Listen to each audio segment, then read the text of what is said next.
Hello and welcome to a bonus edition of the Mental Health Gaming Podcast, I suppose it is.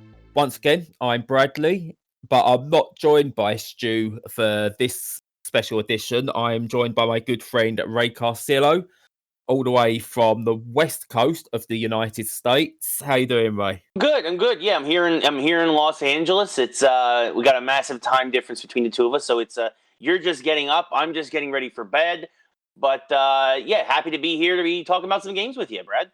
Yeah, definitely. I think last time we done this properly was when we was doing the test stuff for the NHL games and doing the live commentary on them, which was fun. Yeah, no, we were doing that for a thing called Hockey Achievements that then evolved into We Live Hockey, and now we're I'm starting to do that again a bit for Twitch. I just started my own Twitch channel, and every Wednesday I'm doing Wednesday night play-by-play for hockey in conjunction with Lee, who of course is our mutual good friend, who I host my Geeks Who Like Sports podcast with, and he also does a thing for We Live Hockey called Puck Drop Live.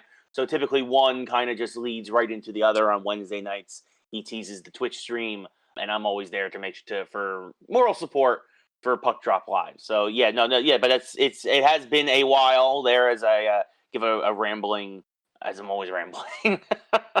No, I get that. If people who listen to our podcast know at least some point in a podcast, I go on to a rambling monologue. For geeks who like sports and things like that, we'll leave links in the descriptions and everything. So if you like Ray and like what he has to say, you can check out his stuff. Geeks Who Like Sports is really good, by the way. I might be biased because I helped them set it up. But no, it is really good. It covers that niche market of people who like geekdom and also like sports. They're in the center of that Venn diagram. Yeah. Yeah, thank you. Yeah, nowadays you got to have that niche, and I think it's a larger. We're finding that it's a larger niche than people originally thought. Oh yeah, no, definitely. I'm definitely in there, so I like it, and that's what matters. If you keep going, I'll listen. Well, we're 50 episodes in, so we'll hopefully we got a lot more left in us. So, thanks, Ross. So hopefully we get to 50 episodes here as well. So, obviously, this is because the world is in crisis. No way of sugarcoating that at the moment, and everything's horrible. But when you do look for the positives in what is going on, one of them, as recommended by the World Health Organization as well, it's okay now to stay in and play video games. The problem is, what do we play, Ray? What do we play to fill that void? Obviously, Animal Crossing, because that's all I've been playing since it came out. But what else is there? Apparently, there are other games out there. It's funny because Animal Crossing is the one thing that I never got into this series. I'm not a big fan. It just wasn't for me. And so I'm the one person who's using his Switch right now and not playing it. But like you said, there are a lot of other games out there. I just beat Doom Eternal, which of course is the sequel to Doom from 2016, which was a soft reboot / continuation of the original Doom series. It takes place technically after Doom 64, and yet rehashes a lot of the same beats from the original Doom, including the spider demon at the end and things of that nature. Spoiler alert: the game came out 4 years ago. Sorry. And Doom Eternal similarly continues that story, but also reimagines some of the iconic boss fights and encounters and gameplay levels of Doom 2 from many, many years ago. So it's both its own thing and a continuation, but yet it's also an homage to what came before it. So it's both part 2 redone and yet also part 5 in this story of this revamped series. Yeah. So I mean, if you love first person shooters, I mean it's not a lot of story, which I think is also why I can get away with like a soft reboot, but also a lot of action, an okay asymmetrical multiplayer mode where it's 2v1, 2 players play as demons. One person plays as the Doom Slayer or the Doom Guy or Doom Marine or whatever you may refer to him as. All are technically correct. But yeah, that's at the top of my list. Also, so with Doom, sorry, just to interrupt, Ray. Obviously, Doom Eternal, it's just come out. It's going to probably stay at about £50, $60 if we have got any American listeners with this one as well. So a lot of people may not, or maybe discovering games for the first time. Should they start with the, obviously start with the original Doom because it is an all-time classic. But Doom 2016, it's a cheaper option, obviously, at the moment for a lot of people. It can be got on Game Pass or very, very cheap. Is that worth jumping into first before going straight into Doom Eternal, would you say?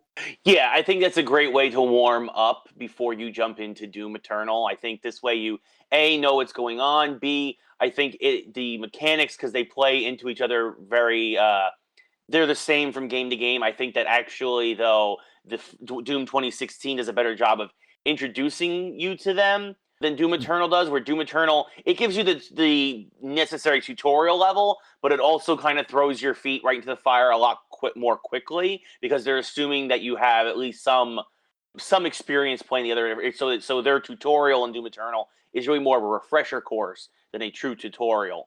So I do think it would be worth it to jump into 2016 first and then play Doom Eternal. I think that would be a great way to kind of get your feet wet with the revamped series if you haven't played the originals, especially way back in the day. Excellent. And obviously not everyone is age appropriate or might find shooting demons in the face particularly enjoyable. So as a alternative to shooting demons in the face, Doom is definitely there? M for mature here in the States. I'm not sure what the ranking is over there in the. It's an 18 plus here. Yeah, so it's definitely recommended for kind of late teens, adults only. A great game to play that is for everyone besides Animal Crossing is Ori and the Will of the Wisps. This is a terrific platform Metroidvania. It's again a sequel to Ori and the Blind Forest, and again, I would recommend playing the first one before you play the second, especially because the second one, the story it can stand on its own, but it's made all the sweeter if you've played the first game. But it's a very tight handling platformer. I would say it's a little buggy right now, but they've got a new patch coming out that should fix a lot of that. But it's still, for the most part, a very tight Metroidvania. You play as this little forest spirit creature that's obviously called Ori.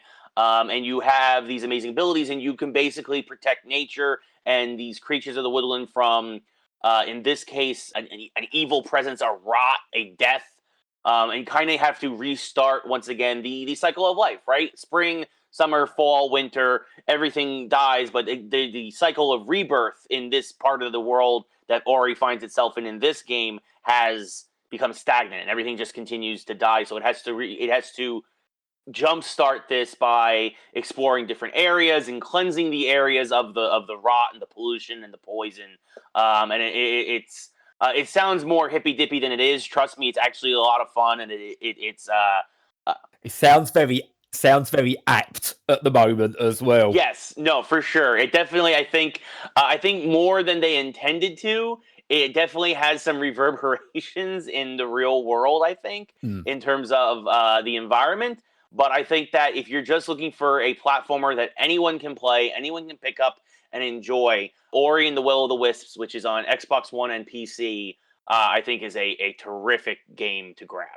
I've got to add to that as well. It's for anyone who has any kind of claim that 2D games are for kids or they don't never look as good as big 3D epics.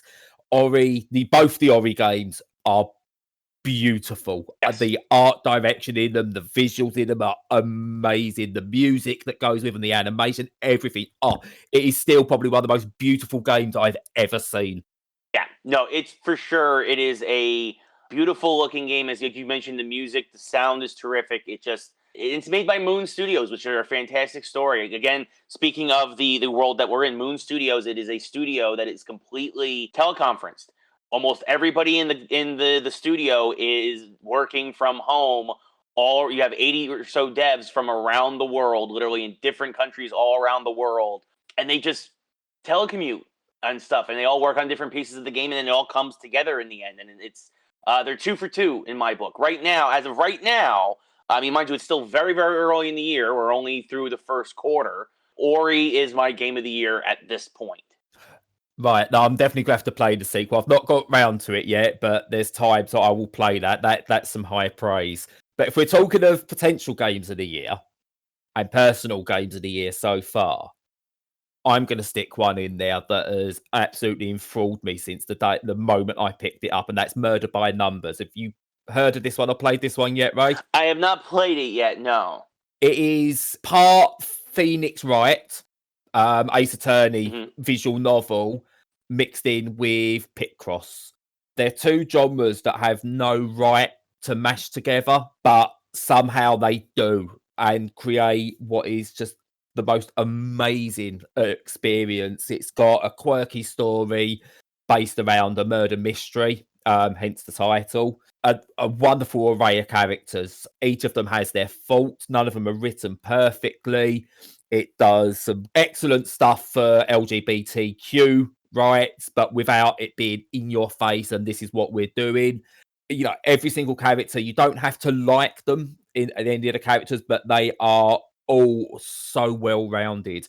And then thrown in just a really good mix of pit crossing. You uncover clues, and then when a clue is a pit cross puzzle, you do the pit cross, it moves on. I wouldn't say there's any branching narrative as such with the game. It's just a case of you move the story along, you do the puzzles, you move the story along, do another puzzle. But there is loads of content there. It's utterly charming. And if you're not up for a multiplayer experience, it is definitely another single player game that is just, you will lose hours to. But yeah, recommended. You can get it on Switch and on PC at the moment. Even if you have never really tried Picross before, it is so well worth getting. I'll have to look into that one. Yeah, I'm playing a game on the Switch now that I'm not going to recommend, but I'm going to try and power my way through that first. God, what is that quickly? We won't talk about it, but what is it? It's Treachery. It's called Treachery in Beatdown City, and it was a fascinating idea. I think that I don't think that they were able to execute on, and right now for me, it's really a bit of a slog to kind of as I'm pushing my way through. It was only $15. It just came out this week, and yeah, they tried to take the old school turn-based RPG and mix it with the old school scrolling beat 'em up. And it was an interesting idea, but I do not think they succeeded with it at all. Doesn't quite stick the landing. Yeah, no, the pacing is terrible. It's a lot of tongue-in-cheek humor that some of the jokes land. Some of them are just they're just kind of obvious. So the writing is hit or miss. Yeah, so I'm kind of it's done in the 8-bit style, very much NES style. So that one was kind of a disappointing. Maybe I'll have to play Murder by Numbers after I finally finish through Treachery in Beatdown City to try and get through it and wash the taste from my mouth. No, fair enough. No, but yeah, Murder by Numbers do definitely try that. Obviously, we covered a few single player games. I know Doom Eternal can have a bit of multiplayer to it, but you play Doom for the single player. It's Doom. So, but for multiplayer gaming, what would you recommend? I don't really do much multiplayer gaming personally, so I'm gonna defer to you on this one. Well, obviously there's a lot of there's obviously sports games and whatnot, which we touched upon at the top. That I Twitch stream the sports games every day. Either MLB The Show, which just came out, or of course NHL, Madden. A lot of sports games are starting to get a lot of play. But the big one for me that just this week, although it's been out now for a few months, Gears 5 just did a free multiplayer update. So new maps, new characters, and a new mode called Gridiron, a brand new mode that just dropped this week for Gears 5. So it's a game's about 6 months old, but if you like Gears of War, it's definitely an update that's worth checking out. I think that if there's any reason to get back into it, now would be a good time because a lot of folks are coming back to it for this update. And the Gridiron mode is a lot of fun. It's kind of a twist on Capture the Flag, where there's a flag in the middle of the arena, and if you can grab it and get it to the other team's end zone, very much in the American football style, you score points, or you can win the round by eliminating the entire other team, so very much in a way kind of like execution. And it's the first team to score 13 each flag or each time you wipe out a team scores 2 points. So it's really like basically best of 13 in a way, but first to 7 wins, right? First 7 round wins. Yeah. But it's a lot of fun. It goes actually very quickly because everybody only has 1 life. It's a nice, like I said, it's a nice twist on capture the flag, and it's very, very quick.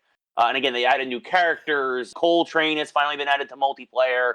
They added Mira, who of course is the one-time queen of the Locust. So they've added some characters that people have wanted back in the multiplayer for a while. They're available now. You can either buy them or you can earn them. Earning them is actually very easy. It should only take you a couple of hours. It's not a major grind. So yeah, so if Gears 5 is a big thing that I've gotten back into since the quarantines started because of this new free update. I might boot that one up. I kind of touched on it, I think, when it first came out. I had a quick go, and it was okay, but I had other stuff to play that intrigued me. But you actually quelled one fear I had with playing something like the Gears multiplayer, especially in new mode, is if they get too long, it just don't hold my attention. I need quick rounds. That's why I like Splatoon and things like that. They're really good. They're quick. You can jump in for 1 game, or you can have 5-6 games, and you're still not taking up your entire day. As opposed to going on to like a Fortnite or a Call of Duty Warzone, right, where you've got to make sure you've got half an hour at least really to spare. So to know that they're quick rounds is good. Yeah, I mean, and there are those modes in Gears 5. Like there are those modes, but like Gridiron, you can be done with each. You can be done with a battle in probably like 5 to 7 minutes. I would say that's perfect. Yeah, that I think that's the sweet spot for hop in, hop out, competitive multiplayer. Mm-hmm. My recommendation. I'm such an indie whore. Although technically this isn't indie, I suppose. Is my multiplayer recommendation is Tetris 99 because Tetris is the best, and whoever thought that a battle royale Tetris would be so good. But yeah, if people, if you're just getting into the Switch and you've got the online, Tetris 99 is free, and it is just outstanding. It is my game of all time at the moment. And I'm never actually on that. I'm never quite sure how to, when you talk about your favorite game of all time, whether you go, right, does it count as a series or do you have to pick the specific game? Because Tetris has evolved from the original Game Boy one, and that is what started it all for me, the original Tetris. But playing like recently Puyo Puyo Tetris and now Tetris 99, even like Tetris the Grandmasters, and how it's evolved. That as a series, it's my greatest series of all time. But I couldn't pick any one above the other. Right. But they're all my greatest game of all time. But you can only have one greatest game. But yeah, that's one of the weird things I struggle with in my mind at times.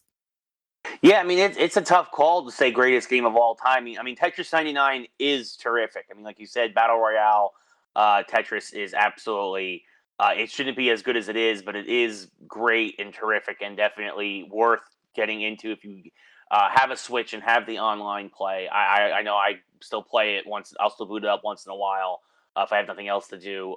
Yeah, the greatest game of all time, I'll always go to Legend of Zelda: A Link to the Past. Yeah. Again, both series and that particular game for the Super Nintendo. That's the one I always zoom in on, with Mega Man X being a very close second. And again, Mega Man probably being my number 2 series.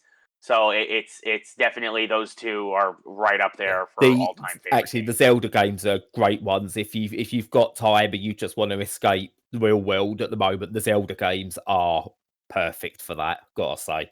Yeah, and actually to go back to Mega Man, if you're looking for a bang for your buck, they just put out at the end of February on all systems the Mega Man Zero collection, which are the games that were originally released for the Game Boy Advance. They are 6 of the hardest. You actually play a Zero in these, which is the I guess the not sidekick, but the secondary character in from the Mega Man X series. He got his own series in the early 2000s. They put out a 6-for-1 bundle, another one of these Mega Man bundles, which are absolutely fantastic if you haven't gotten any of them yet. But the Mega Man Zero collection, it's 6 games in one. It's all 6 Zero games. They are some of the toughest platformers ever. Like Inti Creates, took it to a whole new level when they took over the reins of this from Capcom. And absolutely, it is a I mean, it's a time sink, but it's a fun time sink, especially if you love those old school Mega Man games. And also, and also speaking of Switch, like, and other systems, don't forget Mega Man 11 is out. You got the Mega Man Legend collections. Like, there's tons of Mega Man games you can play if you're looking for something old school, but for else to play right now. This is promise me not you won't leave, just storm off as I say this, because I know you are a huge Mega Man fan. I've seen it on your social media and I've heard you talk about it before, so I know you're a huge fan. But it's one of those series for me. I respect it. I respect the series. I see how great the actual series is, but I've just never got on with it. I've tried on multiple occasions. It's right up my alley in terms of the style of game, but I just couldn't. It's one of those games I just couldn't. I've tried like the earliest ones. I've tried jumping in at other points. I've tried some of the spin. I just can't get into it, which is really frustrating for me because it's the same with the other one I do is like the Metal Gear Solid series, especially like the early ones where I can see how good they are. I just can't. It's just not. I can't do them. I can play them, and I think I've completed one of the Mega Mans, but I just couldn't get into it, and it's just really weird. Sometimes you have those blocks with games. Yeah. Yeah. No, that's. I mean, that's fair. It's okay. It's all right that you're not a Mega Man guy. I mean, it's not for everyone. I mean, I know some people don't like it because of the difficulty. I know some people don't like it for a variety of other reasons. Sometimes the art style or the aesthetic or the fact that now that they're onto number. I mean, for a while there, they were literally churning them out back in the early days, one a year. So yeah, if you think Ubisoft do it badly and EA, then yeah. I mean, Mega Man was the first annual title. Like literally 6 years in a row, we had 6 Mega Man games all come out, one right after another. And then they made the transition to Mega Man X, and then they did Mega Man, and Mega Man X had I think 4 in a row. I think for 4 years in a row, and then they kind of bounced back and forth between the two series. And I mean, I think in terms of modern video games from 1985 on, right? We look at it from when the NES first came out, so that's when the modern video game bubble started, right? The modern era. Yeah. I don't think there's been any series aside from maybe Mario, and that's because he's had Mario Tennis and Mario Soccer and Mario Paint. But I don't think you've had any other series besides Mario that's had more games revolve around it or its characters or its universe than Mega Man. And even Mega Man had a soccer game at one point, or football, as you guys proper football, as you guys say over there. But I mean, it's yeah, and a lot of that was because he was the first true annual video game hero. Actually, talking of Mega Man, Mega Man Battle Network was the one game I did actually get into a little bit. And I'm just going to touch on this, but also just recently released is One Step from Eden, which takes a lot of influences from Mega Man Battle Network series. So if you do like that, that's the one game to check out. Just I'm not going to go into it. It reviews on our site, but yeah, check that one out if you like the Battle Network series. Yeah, it's funny, Battle Network, mostly because I wasn't big into handheld gaming growing up. Yeah. So the one Battle Network game I had was the one they made for the GameCube, which I really enjoyed. But they said, funny enough, was actually more in line with the traditional Mega Man game, whereas the Battle Network is more in line with like an RPG. And then there was also, and then I remember they did for the GameCube also Mega Man X Command Network or Command Mission. And that was a turn-based RPG with random encounters and everything that didn't work for Mega Man at all. No, it's weird to think actually when you look back at the Mega Man series. I know we've gone off on a tangent here a little bit now, but when you look back at the Mega Man series, just how influential a character he actually was. Yeah. And how many games he actually starred in. Yeah, I mean, we're literally. I mean, if you go back, you can go. I think from 1980. I want to say 1987 is when he debuted. From 87 until probably the mid 2000s, you had some sort of Mega Man game. Whether it was Mega Man X, Mega Man Zero, Mega Man Battle Network. You had something with Mega Man in it, at least one a year, usually sometimes multiple times a year, because you'd have one from different series, like including Mega Man Legends and Mega Man Legends 2. Like it just, it was a lot. He's got a lot of games. Yeah, definitely. Yeah, it's just again, not feel bad that I don't get on with it, but it's just one of those, and I can't put my finger on it. Just one of those things, and I'm sure everyone's got something like that. That's they know they should like, but just can't.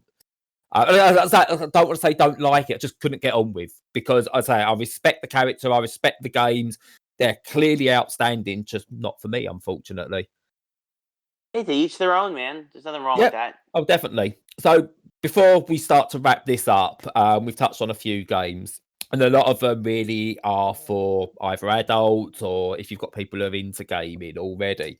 But obviously, there's going to be a lot more people now that are confined together as families or even roommates and friends, that kind of thing. And I've got, from my own personal point of view, my daughter, 3 years old, has just started picking up the DS and the 3DS and getting into games. She loves a bit of Pokemon.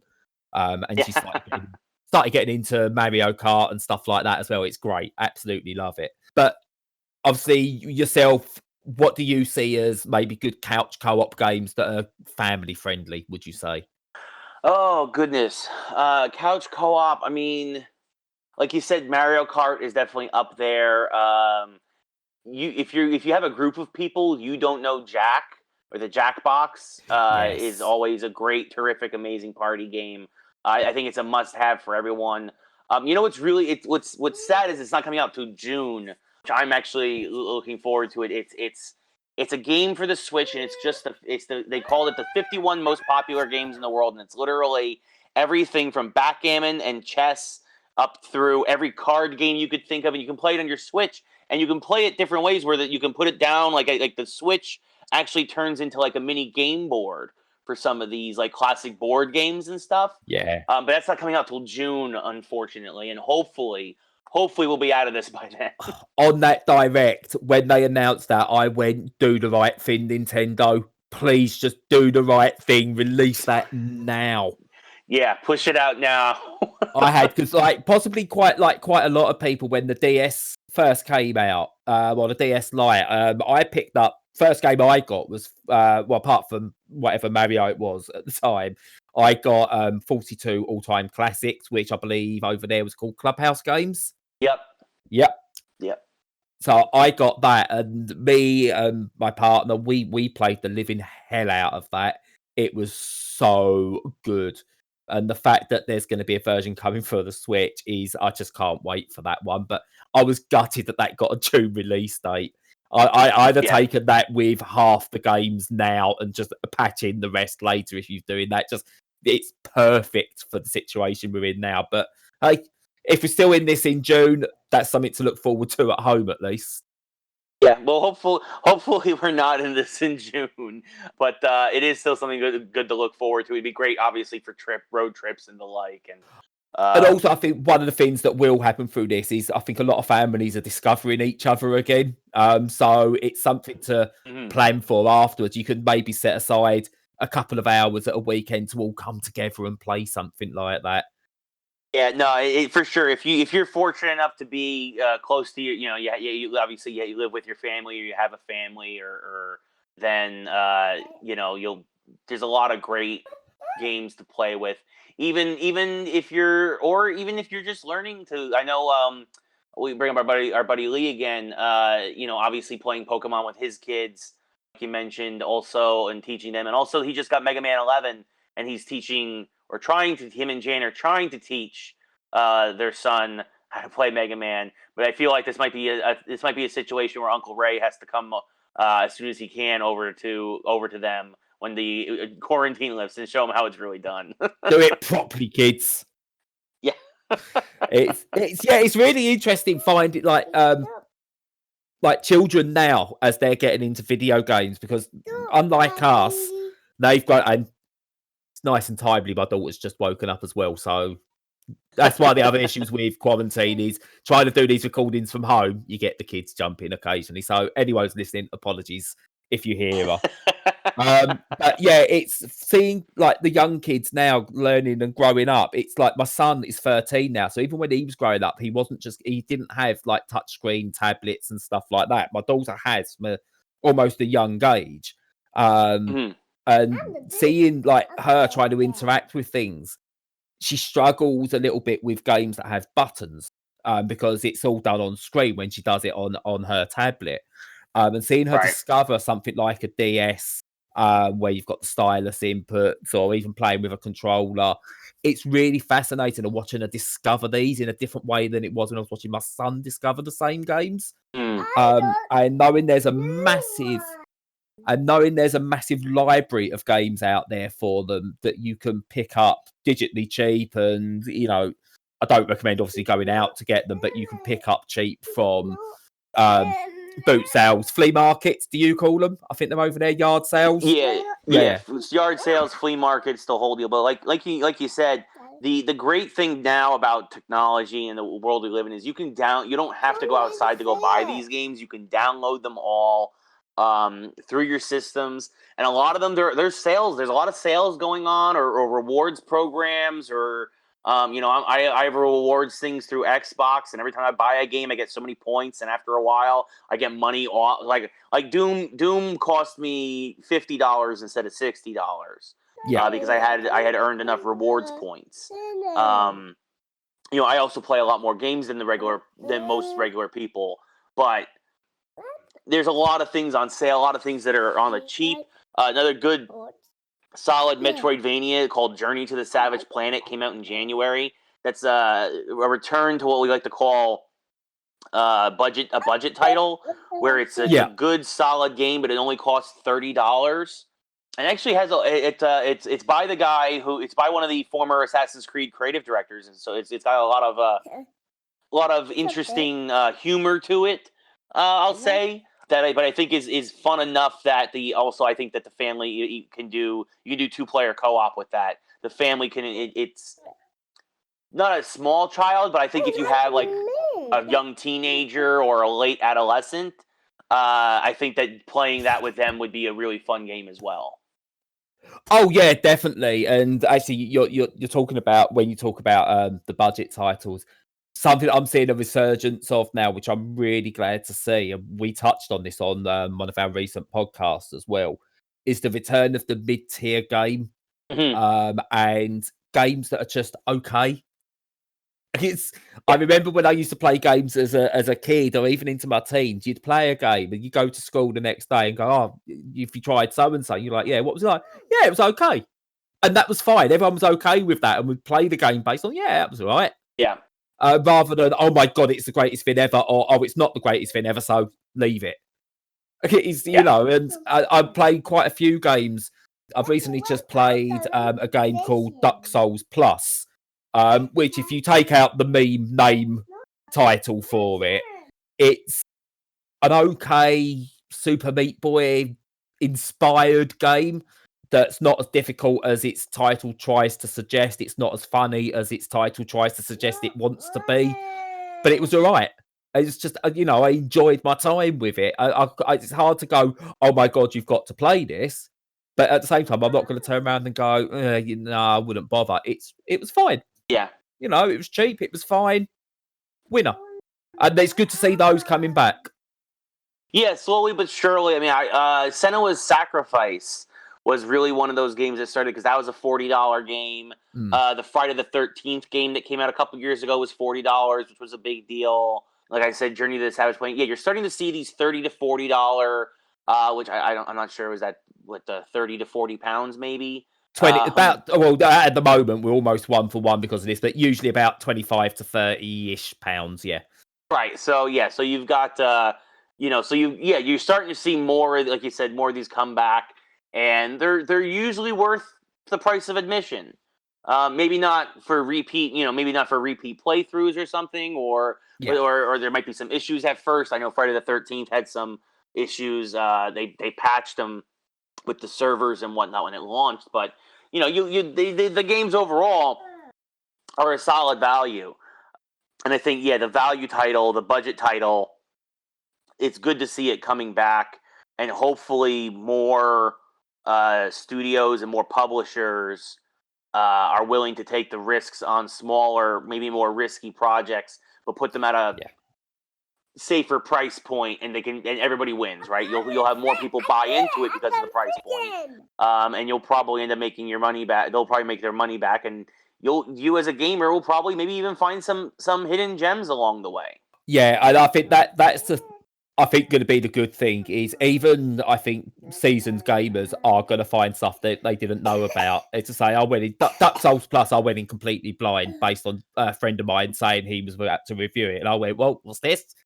Got it, played it completely blind. Yeah, it was fine. And another game I've done that. Curious Expedition is another game.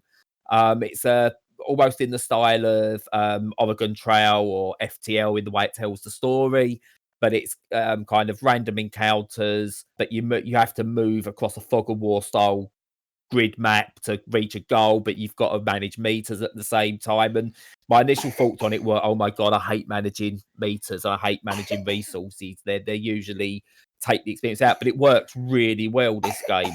Again, it's not one I'd turn around and say everyone's going to love it, but absolutely fine. It's an indie game. It's trying something a bit different. The price point it will come in at is absolutely fine. If you only play it for a couple of hours, you're not losing out, but you will get more from it. Yeah, no, for sure. So I've got a child who's now awake and starting to harass. So we'll start to wrap this one up, and we'll probably maybe revisit it down the line, maybe talk more about a certain subset of games down the line. But to finish it off, if you had to pick one game to be stuck indoors with for the next, let's say 2 months, and only one game, what would that be? Oh, well, see, I would go with, oh, goodness, this is tough. I would go with Gears 5 just because, again, because of the multiplayer aspect, that's a big deal. Like, being able to get online with people and communicate with people through headset and to play a game that has a variety of modes and it's always going to be different. I think if you do have to be isolated and you only want one game, for me, like, yes, I'm sure there's, again, a lot of people out there are going to swear by Animal Crossing, but I'm like, much like you with Mega Man, I'm not an Animal Crossing guy. Which is fine. Yep. So I'm very happy that Gears 5 got an update Wednesday. So that's probably what I'm going to be doing. Also, just a quick shout out because I haven't played it yet. I'm literally downloading it as we speak. The new Resident Evil is dropped as we are recording.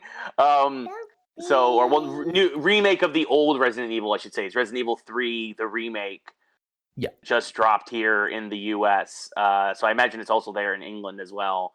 I think it was a worldwide, Western wide release anyway. I don't know if it was already out in Japan for a bit or not, but right. It's out here as well. Yeah, so keep an eye out for that. But yeah, I'm going to be playing. I'm going to be playing a lot of Gears 5 over the next couple of months. Excellent. When I'm not playing Doom or Resident Evil. Yeah, no, it's for me. I'm gonna ask the expert here, but what are we going to play, Eads? We're going to play Animal Crossing? Yeah. We're going to play Animal Crossing. I'm not going to go deep into it. Yeah, we are going to play it. For me, purely from a mental health point of view, the escapism and still being able to interact with friends the way you're doing that, and without having tasks as such, there isn't an actual end game that you have to worry about. It's just the perfect way just to lose yourself for a few hours. And it's perfect. And she's doing a review of it to me now, I swear. But it's great. I mean, we've set her up with New Leaf on the 3DS as well, and she just loves going fishing. And nice. That, again, it's what I love about games like that is you haven't got to play it in a certain way. If you just want to go and fish all day, you can go and fish all day. Yeah, and now she's seen a balloon. So, but yeah, no, Ray, it's been a pleasure to have you on board for this one. Thanks for having me, Brad. No, anytime. I will link down in descriptions on YouTube, SoundCloud, on the site itself to Geeks Who Like Sports and your Twitch channel as well, if people want to check that out. Thank you. If you do, honestly, if you like sports and you like video games, listen to Ray and Lee. They are absolutely fantastic. And Ray, if we do another one of these roundups, I'll definitely have you on. And depending if he's a good boy, I might even get Lee on as well. Yeah. Yeah, Lee doesn't play as many games as you or me, but he's got a pretty good history. He must be losing it at the moment with no sport whatsoever. That's when you're a sports guy, it's horrible. I love my sports, but it's I'm because I've got my proper distraction, my other first love. I'm okay at the moment. Right. I'm the exact same way because I have games. I'm kind of getting through this pretty much all right, unscathed. Lee, on the other hand, well, I called him earlier today, and my heart goes out for you, buddy. Thoughts and prayers. Yes. Actually, one that I might do, because we do extended features now. We introduced extended features to the site, so to review films and books and other stuff like that. Actually, we might do another one, and if you are interested in this, maybe one we'll do with Lee. We'll talk about delays at some point, because that's been an issue with the way films, especially, are being delayed this year. Films and now video games. I don't know if you heard the news of The Last of Us 2 today was getting delayed. It makes sense. It makes sense if they're having to do a physical release with it. It does make a lot of sense. It keeps people indoors, right? But it's a good chance for the indies to shine, right? So I'm not as bothered about that. As much as I was looking forward to that, I'm not as bothered, because I said I'm a massive indie whore. So the chance for more people to get eyes on games that otherwise go unnoticed is more than welcome as well. Yeah, no, again, like you said, there's a lot of great games out there. Look, just gotta look for them, folks. Like, I mean, most of the shops, most of the recommendations. I mean, just look at the trailers, see what interests you, piques your interest. If you can't hear anything from word of mouth, and I mean, if you got an extra $10-$15, that's the beautiful thing about indies, is a lot of them are pretty cheap. So yeah, even if it ends up being a swing and a miss, like Treachery and Beatdown City, you're not really that much. You're not out that much. Especially as you're saving that on the lunches. You're not going out and buying from Starbucks and the like at the moment. Exactly. So, Ray, again, thank you very much for joining us.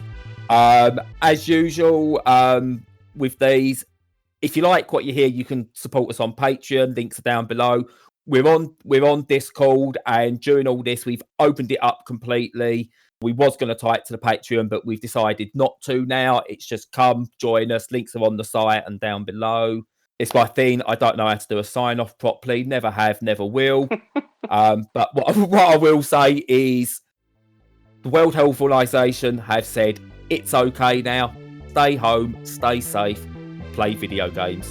Goodbye.